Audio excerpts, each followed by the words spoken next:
Yo, what up? It's Teddy, Caravan Crypto, and don't really have a lot of news for you right now. I mean, there's a ton of news if you're following the channels that I told you to follow, but I just wanted to do kind of like a market update, really just a way to perceive what's happening right now. Let's look at the charts. So Bitcoin at 11,000, holding pretty steady, which is a great sign. And when we look at the market cap's at $324 billion. That's great. We need to 3x that to go to $1 trillion market cap, which would be nice. We only need to 2x this price to be at a new all-time high, which a lot of people, I mean, nobody's even really talking about 20,000. That's a rare number that people are putting out there. They're mostly talking about 50 and up. And if it did do a 20x from here, like it used to do, you know, we're looking at a $200,000 Bitcoin. Is that likely? I don't know. Is it possible? Sure is. Has it happened before? It's never gone to 200,000, but it did 20x. It did go from $1,000 to $20,000 in 2017, and I watched it the whole way. So other coins, XRP is actually starting to move, surprisingly, right? I mean, that's rare. Ethereum kind of settled down a little bit. You know, some of these other coins also just settled down a little bit from their run that they had, which is what is going to happen, okay? Because Bitcoin, when it moves, it will suck up the market cap out of everything else, okay?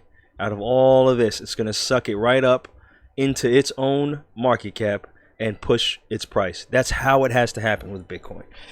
So keep that in mind. People are saying, you know, buy this coin, buy that coin. And look, if you got extra cash, you could just throw at some of these other coins for a bigger return, man, great. But remember that really, truly, the market cannot move until Bitcoin moves. It just can't, right? It can move, and then at some point it's going to stop moving so Bitcoin can move. And then when Bitcoin stops moving, then the rest of the market will move. This is a little lull right now. I wouldn't say, you know, will some coins pop for sure. Use the BK Boss method to figure out which coins that they will be. But just keep in mind, man, Bitcoin, a lot of hype, a lot of movement right now. Just watch it, all right? But, you know, it's a wild market, so don't be too optimistic or too pessimistic. Try to keep a level head. I also want you to think about, could we be watching in slow motion, which is actually happening pretty fast, the dissolution of the U.S. dollar? Here's the dollar year to date, and it is on a decline, and this is pretty significant, and especially if we're just watching it at the beginning. You know, if we look at Bitcoin's year to date, which we are, you know, we're up. We're on an upward trend. This is moving in a great direction. The typical answer to the dissolution of the U.S. dollar is to print more, but printing more is the fundamental problem. Okay, you have a lot of businesses built on raising capital in a system that constantly is buying treasury bonds and introducing new money to the economy.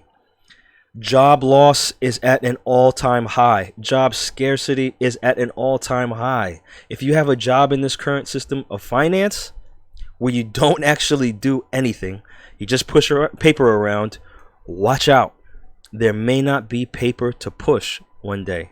All right? If you're a teller at a bank, watch out.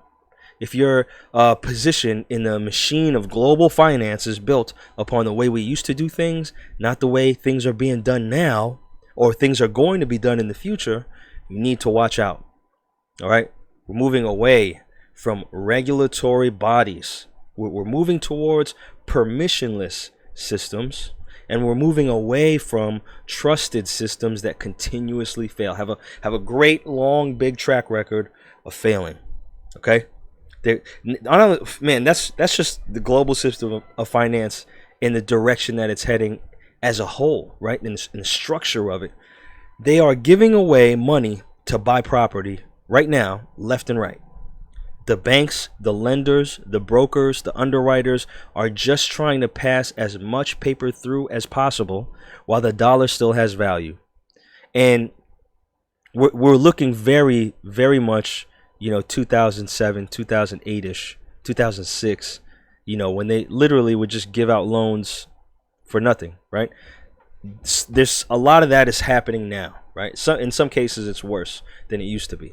The people who are pushing the loans through, they get paid to give you loans, not to give you good loans and not to give loans to good borrowers. All right. Like the record number of defaults right now, it's unbelievable. All right. It's like, all right, Wilt Chamberlain has a record for 100 points in a basketball game, in a professional basketball game. The record number, let's say the record number was 100 points in defaulted mortgages, okay? That would then some dude comes out of nowhere and scores 500 points in a game. Unbelievable. Demolishing the previous record. That's like what's happening now with defaulting mortgages and credit card payments and car loans. I mean, you name it, any loan that's out there. And in this kind of situation, they want to give you more loans? Yo, don't you think that's fishy? Think about it, man. Like, don't you think, man, there's something wrong with that picture? Who's gonna win? How can you win? You have a record number of defaulting loans of all kinds, and that number is growing exponentially every month. And the banks are like, maybe we should give out more loans.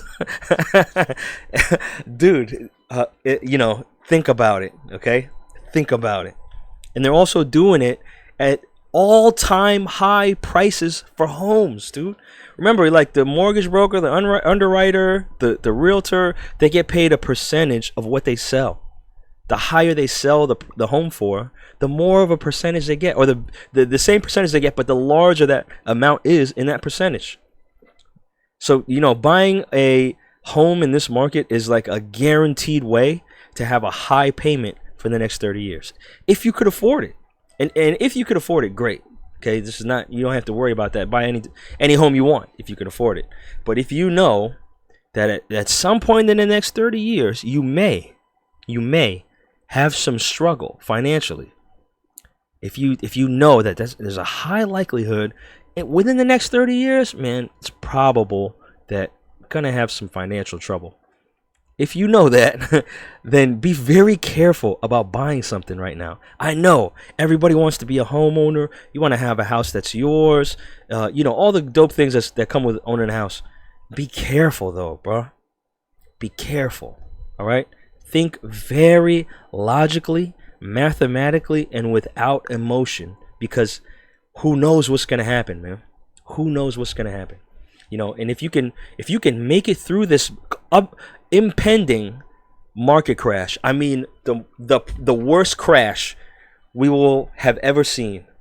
I think after this, it won't be able to get any worse.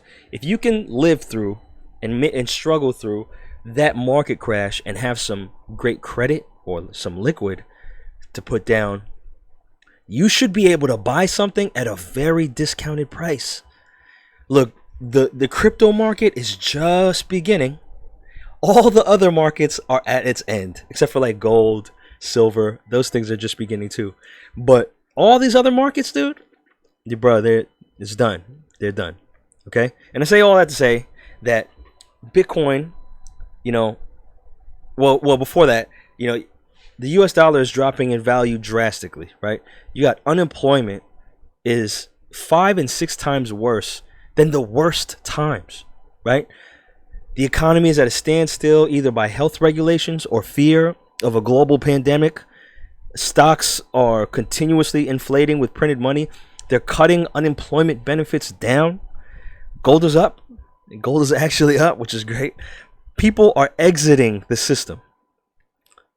When you see the dollar going down and gold going up, especially the kind of movement that it did recently, people are exiting this system of value exchange that's most popular, and they're entering assets that are hedges.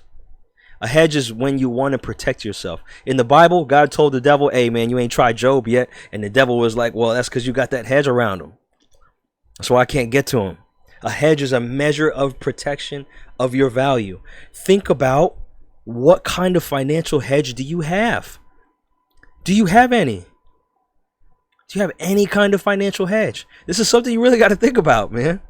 You know, would it be worth it for you to figure out some kind of way to put some kind of financial hedge to where in a year, in 2 years, in 5 years, you can look back and you can say, man, I made a great decision financially and it's working out. Where's your hedge? Either I'm maintaining my value or I increased my value using a move. Go get a hedge. And look, I say all that to say, look, Bitcoin, as much as I love this thing, I love crypto. I think it's dope. I think it's the answer to a lot of things in the world. Not the answer to everything, but to a lot of things. I think it could facilitate those answers. But it doesn't exist in a vacuum. It doesn't exist in a market that's unrelated to the rest of the world. And so, in my opinion, this is just me, I think Bitcoin will either do one of two things. Okay, either it will increase like we've never seen before. And what we saw before was a 20x multiplier. And I think it could increase greater than that. It could. It could. I don't know if it will, but it could. Or it will crash along with everything else. Okay, just like everything else is going to crash. I literally have no idea what's going to happen. But what I do know is that Bitcoin right now is the best chance at exiting this system completely, and it is the most legitimate way of exiting the global system of finance. Okay, I can't put it more plainly than that. You are not under control, you know, of the IMF, you know, world banking cartels, you know what I'm saying? People that push these markets around. Now, don't get me wrong. Is there manipulation in the Bitcoin market? For sure. For sure. But on Forex or the stock exchange or anything like that, there, you know, they could halt trading. And they could say, you can't trade right now. You can't sell your asset for whatever you want and get your money back out. They're not doing that in Bitcoin. You can't do that in crypto. You can't do that. You can't just print Bitcoin willy-nilly. You know, we're locked in to how much that's going to ever exist in the world. And right now, there could only be 9 million available. There's 3 million that is left to mine that we're going to pour out over the next 120 years. Okay, over the next 120 years. There's only 9 million available right now for 7 billion people in the world to get a piece of. All right? You can't say that about any other asset at all. You cannot predict its scarcity. Not gold, not diamonds, not anything, man. Not even the rarest element on the periodic table. You can't predict how much there is and how much there isn't. You know? But you got to think about a hedge. All right? And so I think that because it's the truest exit of the global system of finance, I think people who are in finance, who really understand and are being honest and not emotional and not dazzled by the buildings or the news coverage or the titles or the yearly bonuses, they understand this global system of finance for what it is. It's a house of paper cards. It's a house of cards that's going to collapse, bro. It's going to collapse, and they get it, and they're looking for the exit, and they've diversified into a number of assets. And I'm telling you from the news that I've been watching every day for the last 3 years about Bitcoin, a lot have chosen cryptocurrency as a piece of their hedge against this global system of finance.